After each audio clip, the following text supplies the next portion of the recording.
오늘은 신약성경 10쪽 마태복음 7장 21절부터 29절까지입니다. 신약성경 마태복음 7장 21절부터 29절까지입니다. 10쪽에 있는데요. 저와 여러분이 한 절씩 21절부터 29절까지 교독하겠습니다. 나더러 주여 주여 하는 자마다 다 천국에 들어갈 것이 아니요 다만 하늘에 계신 내 아버지의 뜻대로 행하는 자라야 들어가리라. 그날에 많은 사람이 나더러 주여 주여, 우리가 주의 이름으로 선지자 노릇하며 주의 이름으로 귀신을 쫓아내며 주의 이름으로 많은 권능을 행하지 아니하였나이까 하리니, 그때 내가 그들에게 밝히 말하되 내가 너희를 도무지 알지 못하니 불법을 행하는 자들아 내게서 떠나가라 하리라. 그러므로 누구든지 나 이 말을 듣고 행하는 자는 그 집을 반석 위에 지은 지혜로운 사람 같으리니, 비가 내리고 장수가 나고 바람이 불어 그 집에 부딪히되 무너지지 아니하나니 이는 주추를 반석 위에 놓은 까닭이요.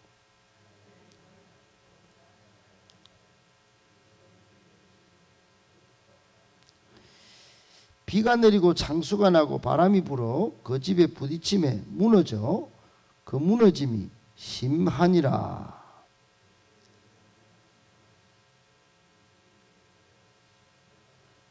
마지막 절 같이 있습니다. 이는 그 가르치시는 것이 권위 있는 자와 같고 그들의 서기관들과 같지 아니함 일러라. 아멘. 할렐루야. 반갑습니다. 이 새벽에도 자던 잠을 깨우시고 새벽 예배를 사모하셔서 나오신 여러분을 한 사람 한 사람 하나님이 그 필요에 응답하시고 놀라운 복과 은총을 부어주시기를 예수님의 이름으로 축복합니다. 아멘. 오늘 말씀을 세 가지로 정리해서 묵상하겠습니다. 첫 번째, 하나님 뜻에 맞는 신앙을 무장해야 천국에 들어갑니다. 여러분, 우리의 신앙은 크게 봐서 하나님의 뜻에 맞는 신앙 또는 하나님의 뜻에 맞지 않는 신앙, 이렇게 구별할 수 있습니다. 여러분, 신앙이라고 다 신앙이 아니다 이 말입니다. 우리 오늘 여기 교회에 모이신 분들도 있지만 지금 이 시간에 갓바위로 올라가서 자신의 신앙을 바위에다가 또 천지신명께 구하는 사람도 있습니다. 여러분, 그 사람들도 신앙의 행위를 하는 것이죠.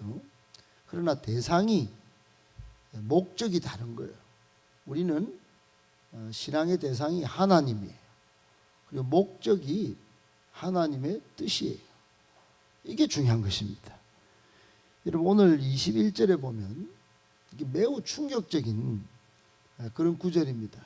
여러분은 이 구절을 어떤 마음의 어떤 상태로 봤든지 굉장히 궁금합니다. 여러분, 상당히 이 구절 여러분 민감하게 한번 살펴보고 꼼꼼히 이 구절대로 내가 천국 소망을 품는지 민감하게 한번 살펴봐야 할, 받아들여야 할 그런 구절이 바로 21절입니다. 이렇게 되어 있죠. 나더러 주여 주여 하는 자마다 다 천국에 들어갈 것이 아니요. 여러분, 앞부분만 읽어도 이게 그 자체로 충격입니다. 주여 주여, 이 말은 신앙의 대상이 주님이라는 거예요. 하나님입니다. 예수님이에요. 주여 주여 불렀습니다. 예수님을 향해 있는 신앙이다 이 말입니다. 그리고 주여 주여 불렀다는 건, 두 번 겹쳐 불렀다는 것은 그 신앙의 열정이 보통이 아니다는 거예요. 뭐 대충 한번 주님 이렇게 뭐 부르고 이렇게 넘기지 않았다는 겁니다. 그렇게 애타게 주여 주여를 찾고 예수님을 향해 있는 신앙도, 다른 말로 하면 예수님에 대한 신앙 고백이 있고 열정적인 기도의 모습이 있는데, 그런데 뭐라고 합니까? 천국에 못 들어간다는 겁니다. 천국에 못 들어간다는 거예요. 세상에 여러분 사도행전 16장 31절에 보면 주 예수를 믿으라 그리하면 너와 내 집이 구원을 받으리라. 아니, 믿으면 구원받고 천국 가는 줄 알았는데 아니단 말입니까? 꽝입니까? 꽝 될 수 있단 말입니까? 예, 여러분 그 이후 21절 후반절을 잘 보셔야 됩니다. 예수님께서 이렇게 말씀하셔서 다만 하늘에 계신 내 아버지의 뜻대로 행하는 자, 뜻대로 행하는 자라야 들어가리라 그랬어요. 여러분 중요한 기준이 제시됐어요. 이 기준을 놓치면 안 됩니다. 지금 눈 뜨고 다 천국 가는 게 아닙니다. 눈 떴다고 지금 천국 가는 게 아니에요. 주일 1시간 예배 진정 뭐 잘 드렸다고 되는 게 아닙니다. 지금 천국에 들어가지 못하는 사람이 있다. 그러나 다만 하나님 아버지의 뜻대로 행하는 자는 천국에 들어갈 수 있다. 다른 말로 하면 천국에 들어가는 사람과 못 들어가는 사람의 기준이 뭐냐? 진정한 신앙의 열정이 아니면 껍데기 신앙으로는 아무리 불러봤자 소용이 없다는 거예요. 천국 입성이 불가능하다는 거예요. 다른 말로 하면 가식이나 가식적으로 교회에 나올 수 있습니다. 이기적인 기도나 주여 주여 입만 벌리고 막 그렇게 할 수 있습니다.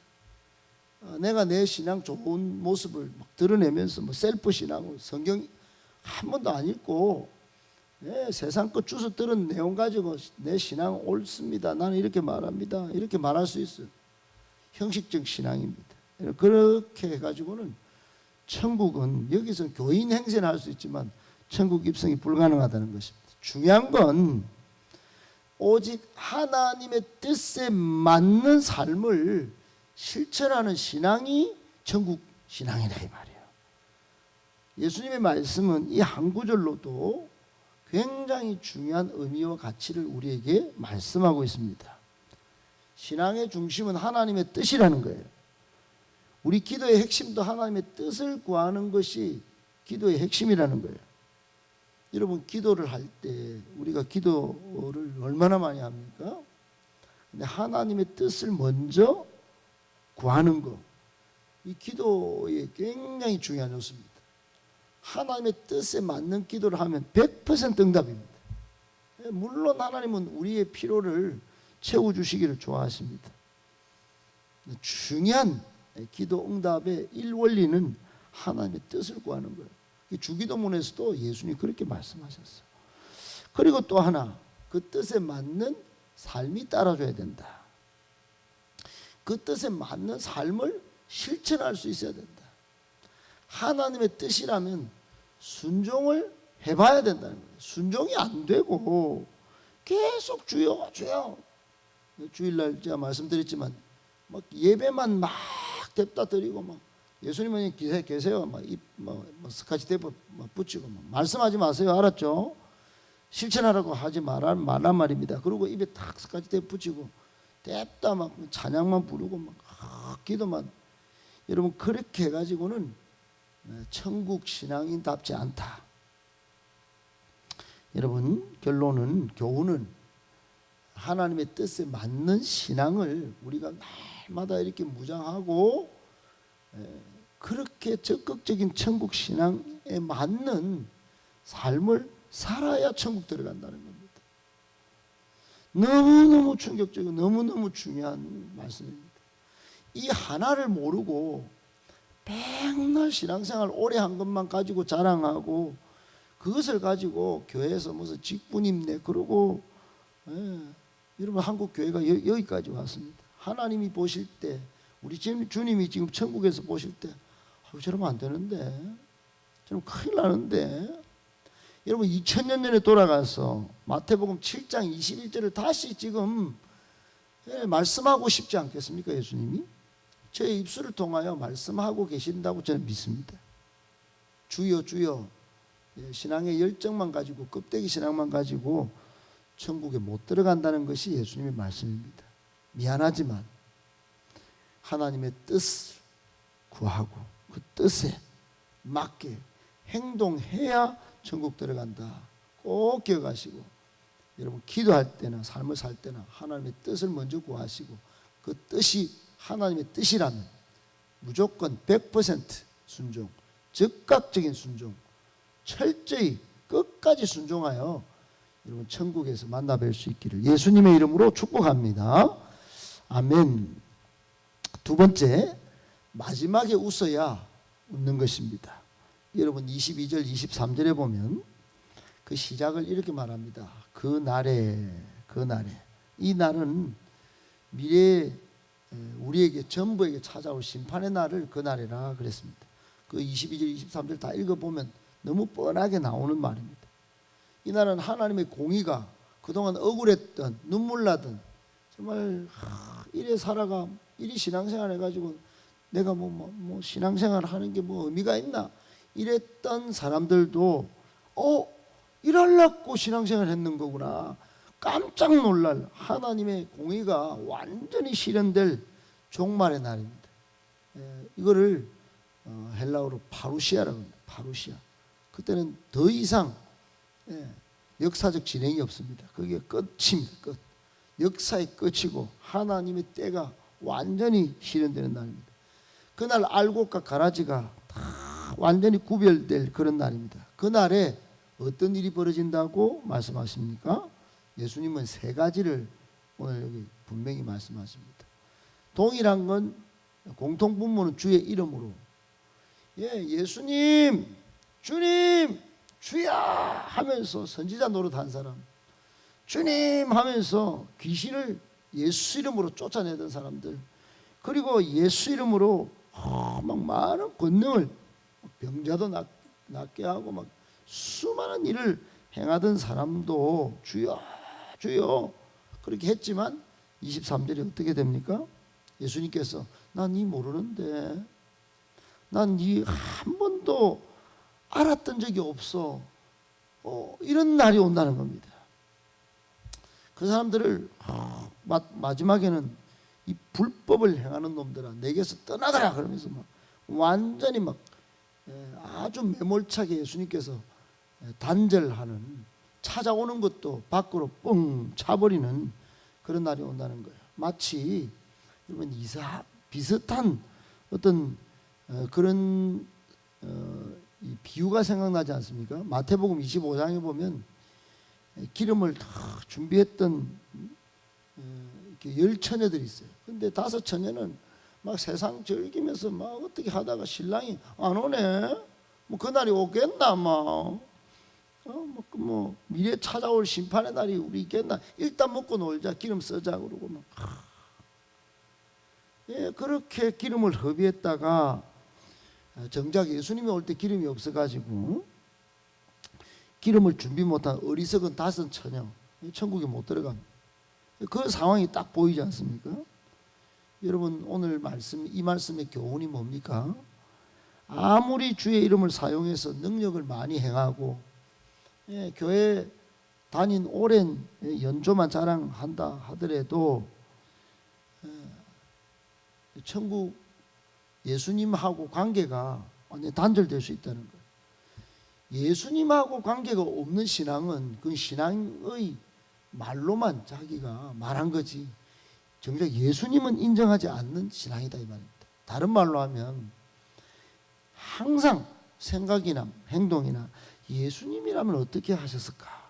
예수님을 갖다 붙여야 돼요. 예수님이라면 이런 행동을 기뻐하실까?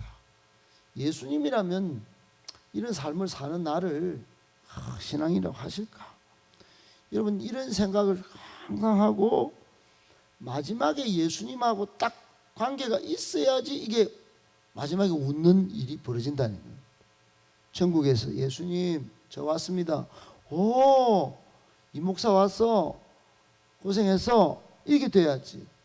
아이고 지금 뭐 예수님 아시죠? 저 좋아요. 요즘 너무 좀 행복해요. 예, 뭐 돈도 많고 여행도 다니고 너무너무 막 좋습니다. 막 그냥 막 가족도 막 우환이 없고 막 너무너무 좋네요. 근데 넌 안 돼. 너는 내하고 관계가 없었어. 넌 네 팔 네 흔들고 네가 다녔어. 네 소견에 오른 대로 네 주장하면서 교회 다녔지. 내하고는 아무 상관이 없어. 네 잘 나갈 때 나를 위해서 뭐 물 한 그릇 준 적이 있어? 교회를 위해서 헌신한 적이 있어? 나와는 무슨 예수님을 어떻게 하실까 한번 고민한 적이 있어? 니네 초부터 그런 게 없어. 난 네 몰라. 너 나가. 여러분, 그러면 끝에는 울게 되는 것입니다. 슬피 울며 이를 갈게 되는 것입니다. 여러분, 성경에 이런 구절이 굉장히 많습니다. 생각보다. 마지막에 웃기를 바랍니다. 마지막에 웃어야 진짜 웃는 것이다 생각하고 꼭 기억하시고, 여러분, 마지막을 딱 생각하면서 신앙을 맞춰가는 하나하나 단계별로 신앙생활을 잘 알곡처럼 여러분 신앙을 만들어 가시는 우리 복된 성도님들 다 되시기를 예수님의 이름으로 축복합니다. 아멘. 마지막 세 번째, 말씀 잘 듣는 사람이 말씀을 잘 행하게 됩니다. 여러분, 말 안 듣는 아이들 다 보십시오. 잘 들었다면 마음으로 받고 귀를 잘 열고 머리에 생각을 하면서 이해하면서 엄마 아빠의 말씀을 들었다면 저렇게 행동할 수 있을까? 이런 생각이 드신 적 없습니까? 잘 안 들으니까 행동이 그렇게 되는 것입니다. 오늘 본문 말씀의 핵심은 뭐냐? 행동으로 실천하지 않는 신앙 고백은 헛된 거다. 입으로의 신앙은 중요한 게 아니다. 입으로도 중요한데 그러나 말씀 순종이 꼭 들어가야 된다. 어떤 사람이 이런 말을 했어요. 앵무새도 녹음기도 주님을 고백할 수 있고 귀신도 주님을 안다고 말한다. 이런 말을 하는 사람. 목사님이 말씀하셨겠지만 여러분, 앵무새도 뭐 시켜놓으면 할 수 있는 거예요. 녹음기도 틀면 주님 고백할 수 있습니다. 계속 틀면. 귀신도 주님을 안다고 하지 않습니까? 근데 그래서 중요한 건 뭐냐? 순종하는 마음으로 하나님의 말씀을, 주님의 말씀을 실천하느냐 뭐 안 하느냐, 이게 중요하다는 거예요. 오늘 본문 하반절의 말씀은 이렇게 순종하는 마음으로 말씀을 받고 실천하는 사람은 집을 짓는 비유와 다 예수님께서 말씀하셔서 비바람이 막 세상 바람이 막 몰아쳐도 반석 위에 지은 집처럼 흔들리지 않는다는 거야. 그렇지 않은 사람은 전부 모래 위에 집을 짓는 거하고 똑같다. 바람이 불면 그리고 바닷물이 들어오면 그냥 그대로 사라져 버리는 거야. 그동안 쌓아놨던 게 헛거예요. 꽝이에요. 여러분, 신앙은 언제 드러날까요? 진짜 가짜가 언제 여러분 드러날까요? 신앙의 시련이 오면, 또 삶의 환란이 닥치면 드러나게 되어 있습니다. 예수님이 지금 그런 말씀하시는 거예요. 비바람이 온다, 창수가 막 넘친대. 그때 진짜 가짜가 드러날 건데,